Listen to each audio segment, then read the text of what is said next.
اللهم وسع أرزاقنا وبارك لنا في أموالنا وأولادنا وأعمالنا وذرياتنا يا ذا الجلال والإكرام. محترم حاضرین اکرام، اللہ تعالیٰ کا بڑا احسان ہے کہ اللہ تبارک و تعالیٰ نے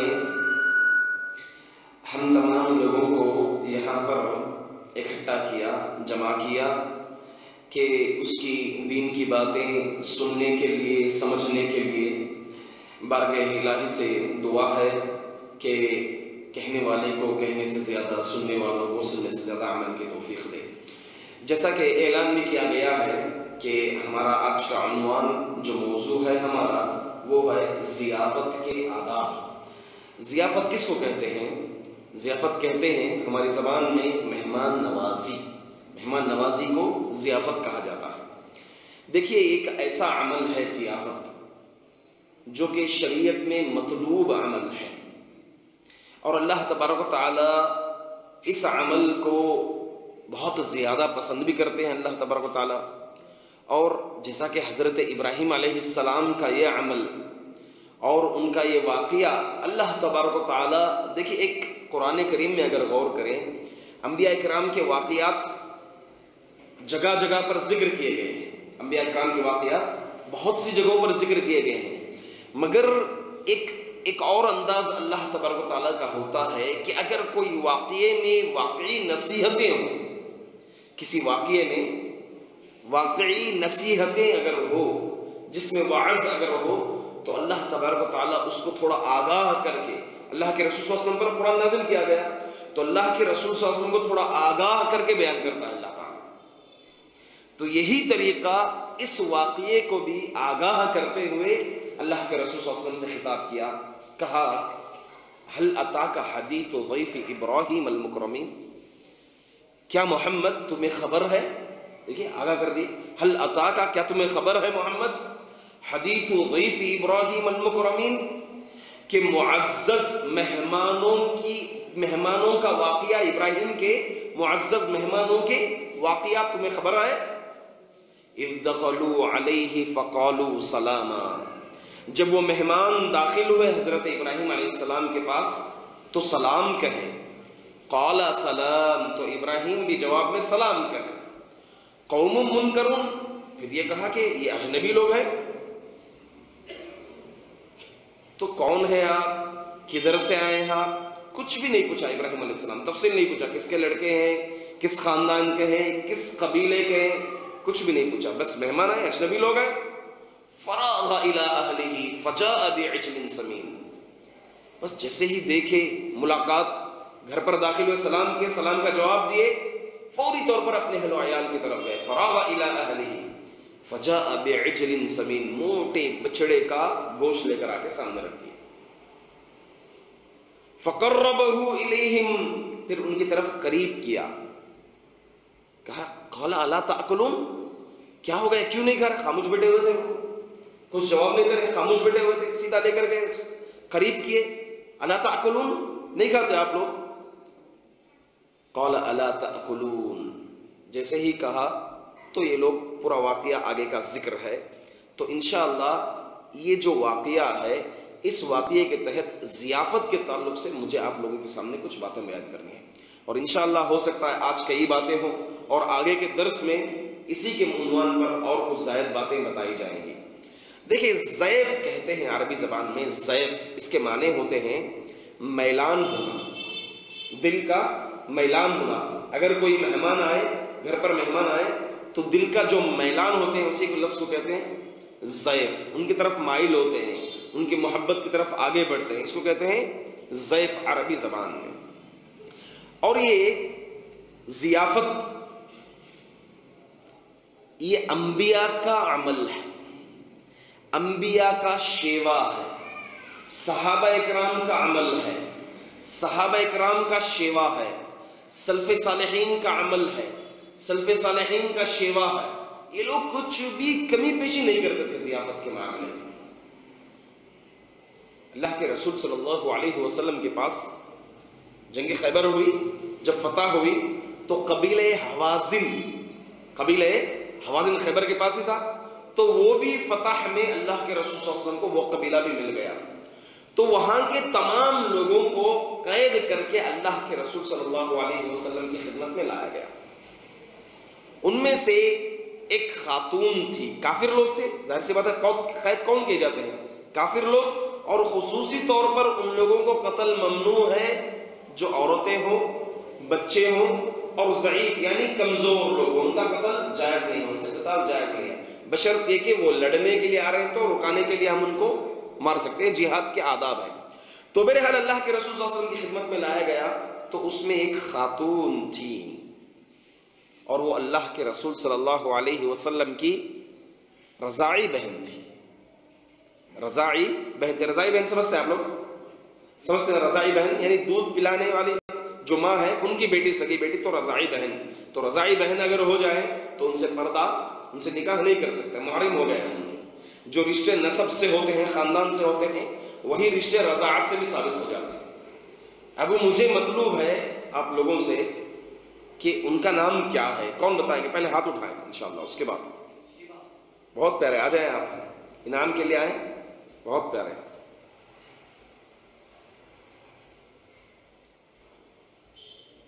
یہ کتاب دیں گے ہم آپ کو، اس کا ایک مسابقہ بھی چل رہا ہے ایمان باللہ کا، 20 تاریخ کو اس کا مسابقہ ہے۔ اس کی تفصیل کے لیے انشاءاللہ درس میں بھی آ کر کے آپ پوچھ سکتے ہیں، اور بہت بہترین کتاب ہے عقیدے کے تعلق سے۔ اچھے عقیدے گھروں میں اگر یہ ہو جائیں تو عقیدے کی درستگی ہو جائے گی۔ زادک اللہ خیر، اللہ تبارک و تعالیٰ زیادہ کرے آپ کے لیے۔ حضرت شیما ابھی اسلام قبول نہیں کی تھی، اللہ کے رسول صلی اللہ علیہ وسلم کے پاس آئے وہ شیما بول کے مشہور ہو گیا۔ کہا جاتا ہے کہ ان کا نام، اصل نام حذافہ ہے، تو شیما کے نام سے مشہور ہے، شیما بنت الحارث۔ جب اللہ کے رسول صلی اللہ علیہ وسلم کے پاس آئے تو کہا کہ یا رسول اللہ، اللہ کے رسول، میں آپ کی رضاعی بہن ہوں۔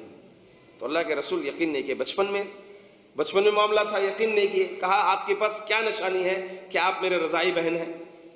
کہا کہ بضعتن، وہ ایک، جب آپ کمر کے پاس پیچھے چھوٹے تھے، آپ جب مجھے کترے تھے کمر کے پاس، نشان بتائے۔ یہ حدیثوں میں دوسرے تاریخوں میں صاف ہے کہ اللہ کے رسول صلی اللہ علیہ وسلم کو نہیں بتائے، بلکہ اللہ کے رسول صلی اللہ علیہ وسلم اپنے اہل و عیال یعنی بیویوں کو حکم دیا کہ چیک کریں کہ کیا نشان ہے۔ تو اللہ کے رسول صلی اللہ علیہ وسلم بچپن میں قطر دیے تھے اپنے دانتوں سے، چھوٹے تھے قطر دیے تھے۔ تو اللہ کے رسول صلی اللہ علیہ وسلم سے جب اس کی تفصیل بیان کی گئی، جب معلوم ہوا کہ قطری تھی، تو اللہ کے رسول صلی اللہ علیہ وسلم دو چوائس دیے۔ کہا کہ دیکھ، اب تو ابھی میری بہن ہے، میرے پاس آ گئی ہے، تجھے دو اختیارات ہیں۔ اگر تو چاہتی ہے میرے پاس باقی رہے، یہاں پر رکے، تو تم بلا جھجک میرے پاس رہ سکتی ہو، اور تمہاری خاطر خواہی کی جائے گی، بہترین مہمان نوازی کی جائے گی، جتنی میری استطاعت ہے اس کی استطاعت کے مطابق تمہاری بہترین سے بہترین مہمان نوازی کی جائے گی۔ آپ کو مکمل اختیار ہے یہاں پر۔ قبیلہ حوازن سے مدینہ آئی ہیں جی، اب جانے کے لیے ظاہر سی بات ہے سفر کا معاملہ ہے، تو کہا ایک چوائس یہ دیا کہ آپ میرے پاس رک سکتی ہیں، اور مہمان نوازی میں محمد صلی اللہ علیہ وسلم پیچھے ہٹنے والے نہیں ہیں۔ دوسرا چوائس دیا، یا پھر اگر تم چاہتی ہیں کہ اپنے گھر چلے جائیں، اپنے قبیلہ چلے جائیں، تو تمہیں میں انشاءاللہ ضرور انعامات سے نوازوں گا، تحفوں سے نوازوں گا میں تمہیں۔ دیکھیے، یہ تحفوں سے نوازنا یہ بھی ایک ضیافت ہے، تحفوں سے نوازنا ضیافت کا ایک حصہ ہے یہ بھی۔ تو کہا کہ نہیں، مجھے جانا ہے، مجھے اپنے قبیلے جانا ہے، لہٰذا اللہ کے رسول صلی اللہ علیہ وسلم نے بہترین تحفوں سے انہیں نواز کر کے پھر صحابہ اکرام کی نگرانی میں باقاعدہ طور پر ان کو اپنے گھر تک پہنچایا گیا، اور پھر بعد میں وہ اسلام قبول کر لی، حضرت شیما رضی اللہ تعالیٰ عنہ۔ دیکھیں کیا معلوم ہوتا ہے، اللہ کے رسول صلی اللہ علیہ وسلم ایک نبی ہونے کے باوجود، ایک سردار ہونے کے باوجود، ایک بادشاہ وقت کے خلیفہ ہونے کے باوجود مہمان نوازی میں تھوڑی بھی کمی پیشی نہیں کرتے تھے۔ اس کی گواہی خود کس نے دیا ہے؟ حضرت خدیجہ رضی اللہ تعالیٰ عنہ نے دیا ہے۔ واقعہ پیش آیا، وحی کا واقعہ جی، غار میں واقعہ پیش آیا، تو اللہ کے رسول صلی اللہ علیہ وسلم ڈر گئے جب گھر آئے۔ یا ایھا المزمل، یہی نا چادر اوڑھنے والے، قم فانذر، اٹھ ڈرا لوگوں کو۔ تو اللہ کے رسول صلی اللہ علیہ وسلم گھر آئے، حیران پریشان، پسینہ آ رہا ہے، چھوٹ رہا ہے، گھبرائے ہوئے ہیں۔ پھر آ کر کے حضرت خدیجہ رضی اللہ تعالی عنہ کے پاس آ گئے، قریب آ گئے حضرت خدیجہ رضی اللہ تعالی عنہ کے۔ پھر ڈرنے لگے، مجھے پتہ نہیں، مجھے عجیب سے محسوس ہو رہا ہے، کوئی آدمی مجھے آ کر کے کچیل دیا، کوئی مجھے عجیب سے خواب نظر آ رہے ہیں جو سچ ہو رہے ہیں، خواب مجھے سمجھ میں نہیں آ رہا کیا معاملہ ہے۔ تو حضرت خدیجہ رضی اللہ تعالی عنہ تسکین دلائی، سکون دلائی، انہیں اطمینان دلائی۔ دیکھیں بیوی کے اوصاف ہونے چاہیے۔ شوہر اگر پریشان حال ہو تو اسے اور بول کے ڈرانا نہیں چاہیے، چلیے بابا کے پاس جائیں گے، جی کچھ معاملہ ہو گیا تو وہاں ہے بابا، ادھر چلے جائیں گے، یا پھر جو ہے الٹا ان کو لپیٹا جاتا ہے، تم کیوں ایسا کرتے، کتنے بار بولا میں ادھر مت جاؤ، کتنے بار بولا میں آپ کو ادھر مت جاؤ، خواہ جاتے ہو، پھر ایسا معاملہ نہیں۔ بیوی کے اوصاف ہیں، یہ ایک اچھے اوصاف میں سے ہیں بیوی کے۔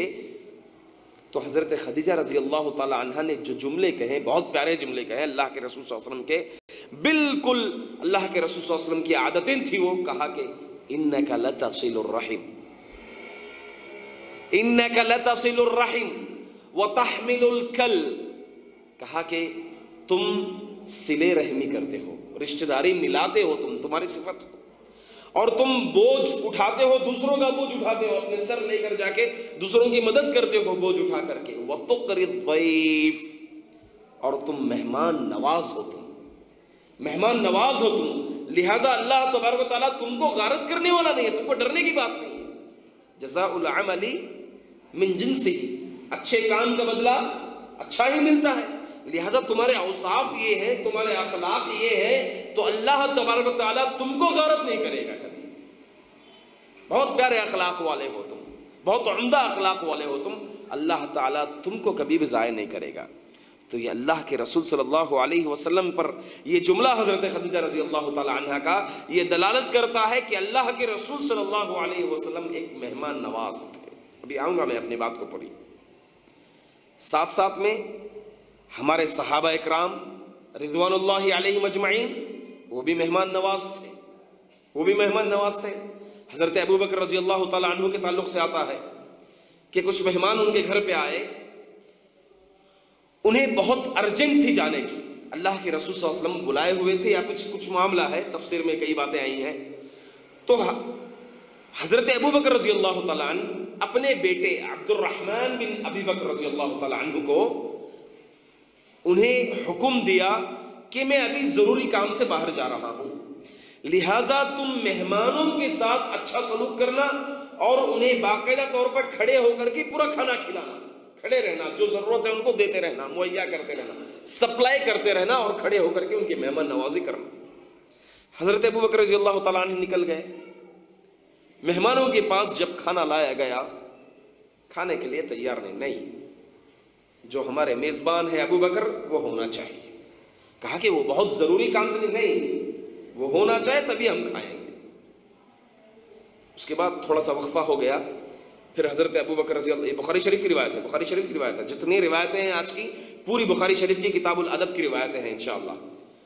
فوری طور پر جیسے حضرت ابوبکر رضی اللہ تعالی عنہ آئے، دیکھا کہ حضرت عبد الرحمن بن ابی بکر ڈر گئے، وہ تم خامخواہ مجھے پھنسا رہے ہو یار، نہیں کھا کر کے ابھی آئیں گے تو میری دھلائی ہوگی، مجھے ڈانٹیں گے، ڈر گئے حضرت عبد الرحمن بن ابی بکر، کیونکہ انہیں سونپا گیا تھا، کہا گیا تھا کہ ان کی مہمان نوازی کر دینا، کھلا دینا۔ تو فوری طور پر حضرت ابو بکر آئے، عبد الرحمن بن ابی بکر پیچھے چھپ گئے، ڈر کے مارے چھپ گئے کہ ابھی میرے ابو مجھے ڈانٹیں گے۔ تو کہا کہ تم لوگ نہیں کھائے، پکارا عبد الرحمن کہاں ہے، وہ جواب نہیں دیے، ڈر کے مارے، کہا عبد الرحمن کہاں ہو، پھر جواب نہیں دیے۔ تیسری مرتبہ کہا کہ عبد الرحمن اللہ کی قسم اگر تم میری آواز سن رہے ہو تو خاموش آ جانا۔ آ گئے، کیا معاملہ ہے؟ پھر مہمانوں نے جواب دیا کہ آپ کے حضور تک یہ لوگ لقمہ ڈالنے والے نہیں ہیں۔ تو حضرت ابو بکر رضی اللہ تعالیٰ عنہ کو فوری غصہ آ گیا، کہا کہ ایسا معاملہ ہوگا میرے مہمانوں کے ساتھ کہ میرے غیاب کی وجہ سے یہ لوگ نہیں کھا رہے ہیں، لہٰذا مجھے کھانا نہیں کھانا ہے۔ تو مہمانوں نے کہا اگر تم کھانا نہیں کھاؤ گے تو ہم بھی نہیں کھائیں گے۔ تو فوری طور پر حضرت ابو بکر رضی اللہ تعالیٰ عنہ جو ارادہ کیے تھے، جو قصد کیے تھے، حضرت ابو بکر دوبارہ پلٹ گئے. پھر حضرت ابو بکر رضی اللہ تعالیٰ نے کہا کہ مجھے کھانا ہے کہ آپ لوگ بھی کھا لو، لہٰذا ساتھ میں بیٹھ کر کے کھا لیے. تو دیکھیں مہمانوں کے سلسلے میں تھوڑی سی گستاخی، تھوڑی سی کمی پیشی یہ برداشت کے باہر تھا. ہاں استطاعت کے مطابق جتنی استطاعت ہو اتنی استطاعت کے مطابق حضرت ابو بکر رضی اللہ تعالیٰ عنہ مہمان نوازی کیے. یہ واقعہ خود اس پر دلالت کرتا ہے. تو لہٰذا صحابہ اکرام مہمان نواز تھے، انبیاء مہمان نواز تھے. ابھی ٹاپک پر آتے ہیں. حدیث شریف میں، بخاری شریف کی روایت ہے، اللہ کے رسول صلی اللہ علیہ وسلم فرماتے ہیں من کان یؤمن باللہ والیوم الآخر فلیکرم ضیفہ.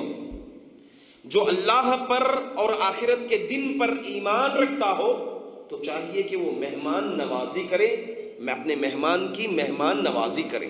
یہ اللہ کے رسول صلی اللہ علیہ وسلم فلیکرم ضیفہ کیا دلالت کرتا ہے؟ چاہیے کہ یہ فعل امر کا صیغہ ہے. فعل امر کا صیغہ، فعل امر یعنی آرڈر کے لیے آتا ہے.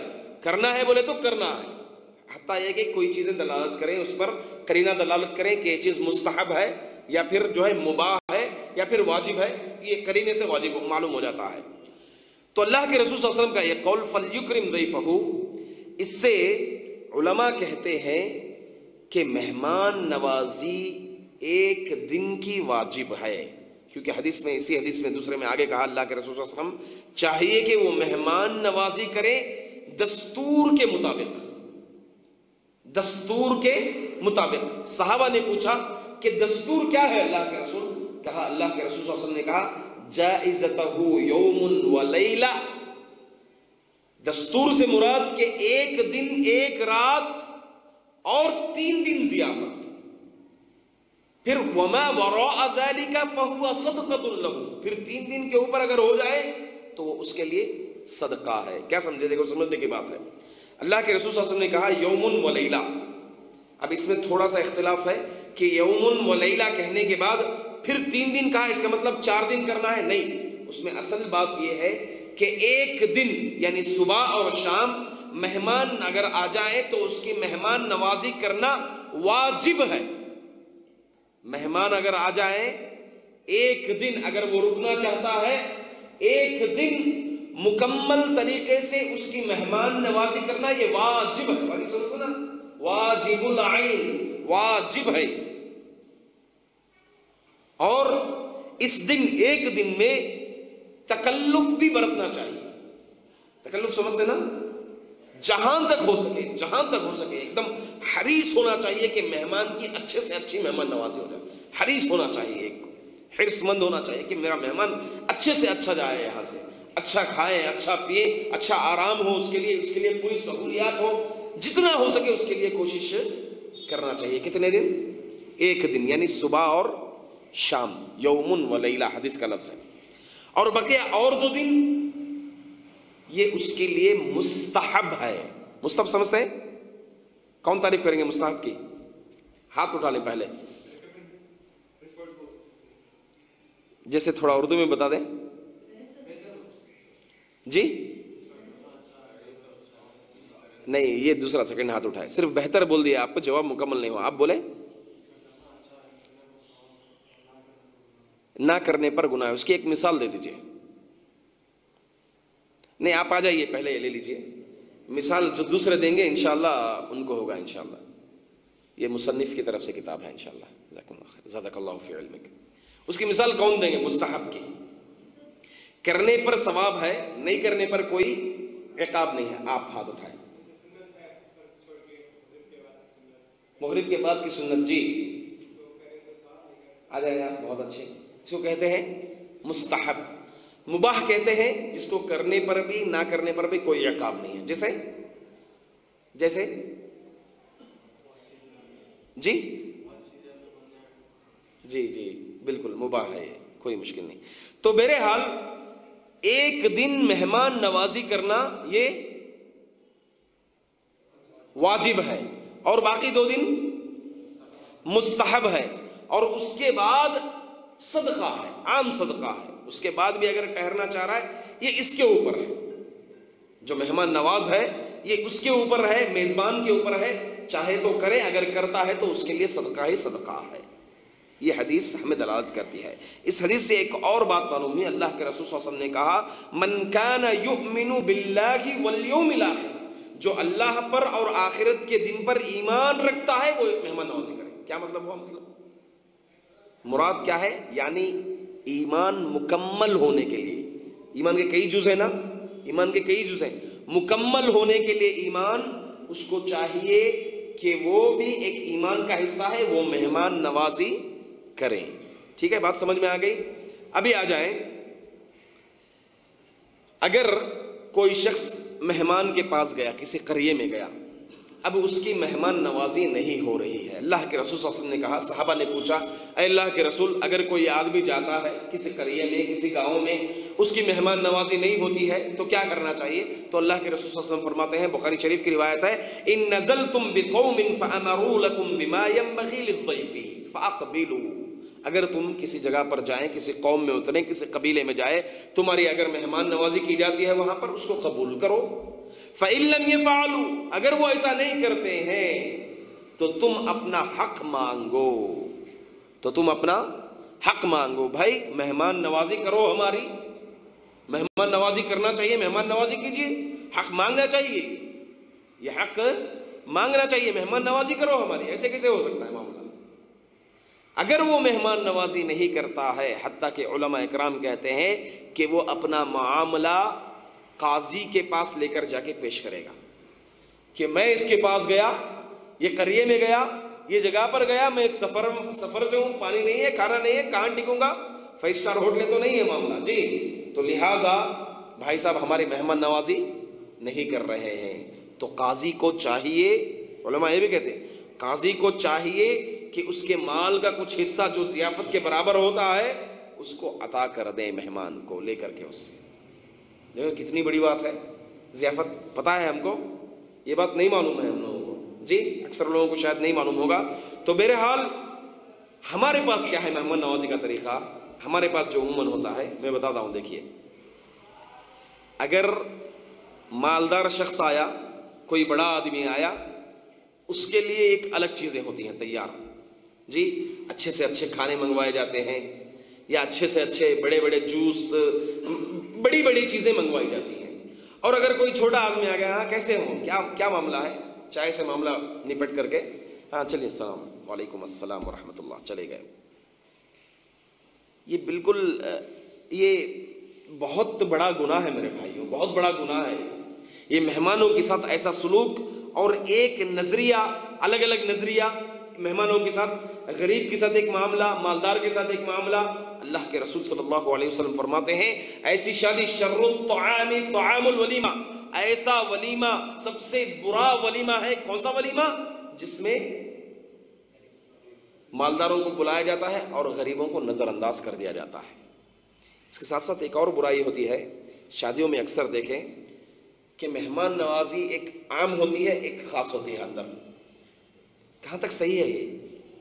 درست نہیں ہے، بالکل درست نہیں ہے یہ۔ آپ پورے مہمانوں کو ایک ساتھ ایک روقہ دیے ہیں، آپ دعوت نامہ ایک جگہ پر آپ بلا رہے ہیں، مالداروں کے لیے ایک خاص روم دی جا رہی ہے جی، اور یہاں پر غریبوں کے لیے، عام لوگوں کے لیے، جو عام لوگ ہیں ان کے لیے بس گورنمنٹ کے سیٹوں میں بیٹھ جائیں، وہیں پر جی حکومت کی ہے، بیٹھ کر کے کھائیں، یہ پرائیویٹ معاملہ ہے، ادھر آ جائیں، یہاں اندر لے کر جائیں۔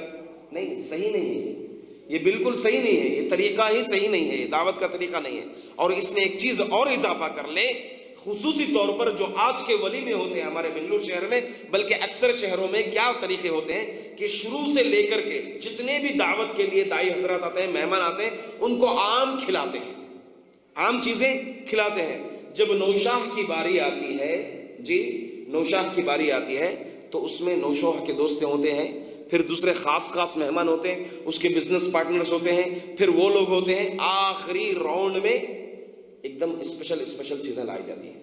کہاں تک صحیح ہے، کیسے درست ہے میرے بھائیوں؟ کیا چیز آئے گی؟ دیکھیے ایک مہمان، عام مہمان آیا، دیکھ رہا ہے کہ اسپیشل بن رہا ہے یہاں پر نوشاہ کے لیے، اس کے اسپیشل دوستوں کے لیے جی، کیک لا کر کے بٹھاتے ہیں، پھر وہاں پر پان لا کر دیا جاتا ہے، اور اتنا فضول کیا جاتا ہے، ایسا میں پوچھیے مت، ہر قسم کا نان ویج وہاں پر ہوتا ہے۔ اور دوسرے جو پچھلے چلے گئے، جو پہلے لوگ چلے گئے، ان کے ساتھ عام سلوک، کون سا طریقہ ہے یہ؟ ہم جو فرق کر رہے ہیں عام لوگوں میں اور دوسرے لوگوں میں، تو اس سے بہتر ہے کہ اگر بلانا ہے تو سب کے ساتھ ایک سلوک کیجئے، ورنہ جو ہے ایسی مہمان نوازی مت کیجئے کہ دوسرے لوگ آ رہے ہیں مسلمان بھائی کیا اثر لے کر کے جائیں گے، آپ کریں گے، آپ کے پاس پیسہ ہے، جس کے پاس پیسہ نہیں ہے وہ کیا کرے گا معاملہ. تو لہٰذا معاشرے میں بگاڑ کے سبب ہم لوگ نہیں بننا چاہیے. اور یہ حضرت ابو ایوب انصاری یہ دیکھیے کتنی مہمان نوازی ہے، کیسے خود کو اپنے آپ کو مار رہے ہیں. قرآن مجید یہ واقعہ پسند کر لیا، اللہ تبارک و تعالیٰ نے قرآن مجید سورۃ المجادلہ میں سورۃ الحشر میں ایک آیت ہی نازل کر دیا اس کے تعلق سے. حضرت ابو طلحہ انصاری، معاف کر دینا مجھے، ابو طلحہ انصاری رضی اللہ تعالیٰ عنہ کے تعلق سے کیا آتا ہے کہ اللہ کے رسول صلی اللہ علیہ وسلم کے پاس ایک مہمان آیا، کہا کہ میری مہمان نوازی کیجیے، میں مہمان ہوں آپ کا، آپ کے شہر آیا ہوں، مہمان نوازی کیجیے. اللہ کے رسول صلی اللہ علیہ وسلم معلوم کرائے، جا کر کے اپنے گھر والوں پہ معلوم کرنا کہ کچھ ہے یا نہیں ہے. تو سب لوگوں نے کہا، پورے گھر سے جواب یہ آیا سوائے پانی کے کچھ نہیں ہے، سوائے پانی کے کچھ اور نہیں ہے.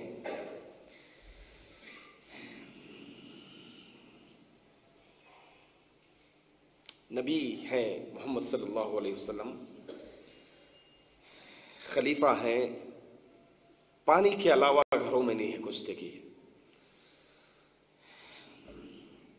تو جواب آیا کہ پانی کے علاوہ کچھ نہیں ہے.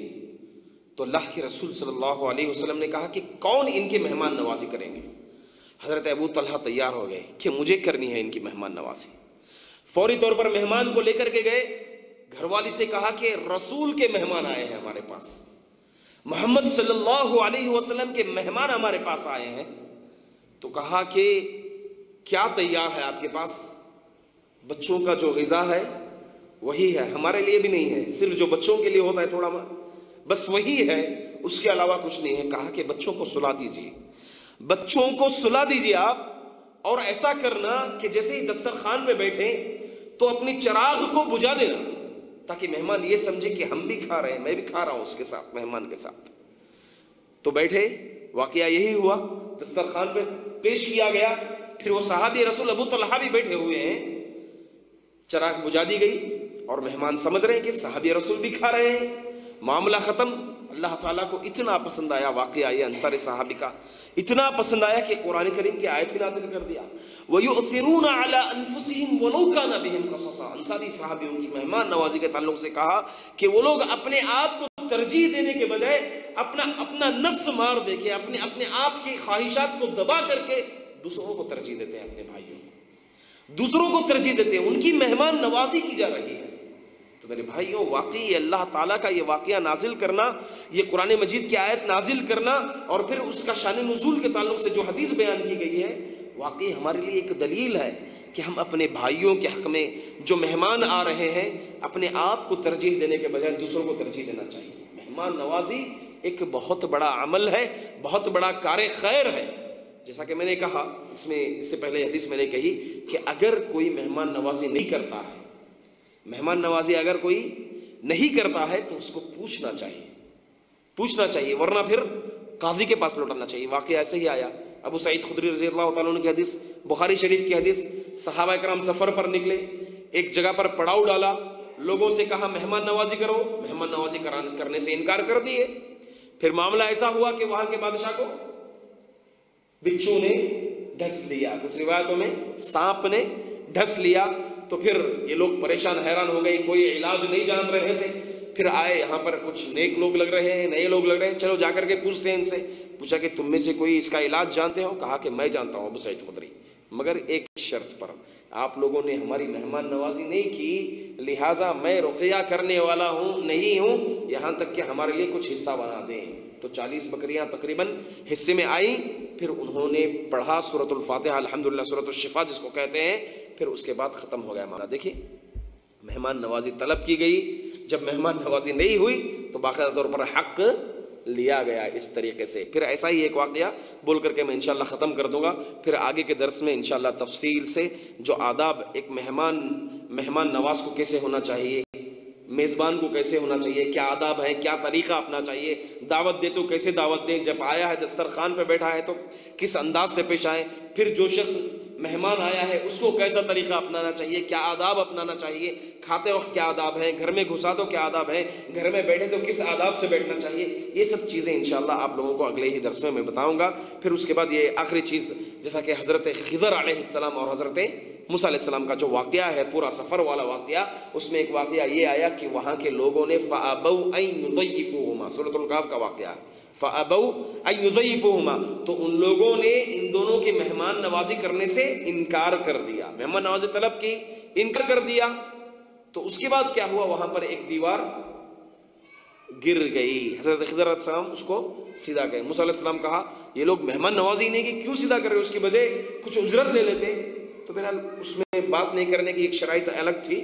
اس واقعہ، یہ واقعہ بھی اس بات پر دلالت کرتا ہے کہ مہمان نواز جو جا رہا ہے، مہمان جو جا رہا ہے، اس کو چاہیے کہ اپنا حق طلب کریں، اپنا حق طلب کریں، اور اس سے پہلے یہ حق بن جاتا ہے میزبان کا کہ وہ اس کی مہمان نوازی کریں۔ تو انشاءاللہ بس میں انہی چند باتوں پر، مہمان نوازی کی فضیلت کے تعلق سے کچھ باتیں آئی، اس بات پر آج اس درس، انہی باتوں پر درس کو ختم کرتا ہوں۔ اللہ رب العالمین سے دعا کرتا ہوں کہ اللہ تبارک و تعالی ہم لوگوں کو صحیح معنی میں مہمان نوازی کرنے کی توفیق دے، مہمانوں کا جو حق ہے وہ حق ادا کرنے کی توفیق دے، اسی طریقے سے پڑوسیوں کا حق ہے، صلہ رحمی کا حق ہے، یہ تمام حقوق ہمیں ادا کرنے کی توفیق عطا فرمائے۔ اقول قولی ھذا استغفر اللہ لی ولکم ولسائر المسلمین من کل ذنب فاستغفروہ انہ هو الغفور الرحیم۔